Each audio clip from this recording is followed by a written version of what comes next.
AP ప్రభుత్వం మరో కీలక నిర్ణయం తీసుకుంది. ఇకపై ప్రధాన నగరాల్లో యాచకులు లేకుండా చూడాలని చూస్తోంది. ఇప్పటికే విశాఖ పోలీస్ శాఖ ఆ పని చేస్తోంది. అయితే ఇప్పుడు ప్రధాన నగరాల్లో యాచకులు లేకుండా చేయాలని వృత్తిని నిరోధించే ఏపీ యాచక నిరోధక చట్ట సవరణ ముసాయిదా బిల్లుకు ఏపీ కేబినెట్ ఆమోదముద్ర వేసింది. త్వరలో జరగనున్న అసెంబ్లీ వర్షాకాల సమావేశాల్లో ఈ బిల్లు ఆమోదం పొందనుంది. గవర్నర్ ఆమోదంతో చట్టాన్ని అమల్లోకి తెస్తారు. ఈ బిల్లు ప్రకారం రాష్ట్రంలో ప్రధాన నగరాలుగా ఉన్న విశాఖ, విజయవాడ, తిరుపతి, కర్నూలు, అమరావతి, గుంటూరు, రాజమండ్రి, విజయనగరంలో యాచక వృత్తిని నిషేధిస్తారు. యాచకులు లేని నగరాలుగా తీర్చిదిద్దనున్నారు. ప్రస్తుతం పేదరిక నిర్మూలనకు ఏపీ ప్రభుత్వం P4 ప్రతిష్టాత్మకంగా అమలు చేస్తున్న సంగతి తెలిసిందే. ఇంకోవైపు పెట్టుబడులను ఆకర్షించేందుకు ప్రయత్నాలు చేస్తోంది.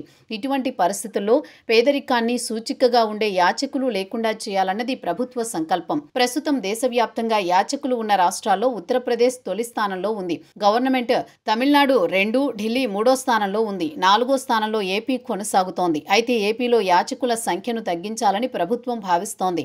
ప్రధానంగా పెట్టుబడులు ఆకర్షించడంతో పాటు పర్యాటక రంగాన్ని అభివృద్ధి చేయాలని చూస్తోంది. దానికి యాచకులు అవరోధంగా భావిస్తోంది. అందుకే వారికి ప్రత్యామ్నాయ ఉపాధి, విద్య, వైద్యం వంటి సౌకర్యాలు కల్పించి పౌరులుగా జీవించేలా చేయాలని వారి కోసం ప్రత్యేక షెల్టర్లు సైతం అందుబాటులోకి తేనుంది.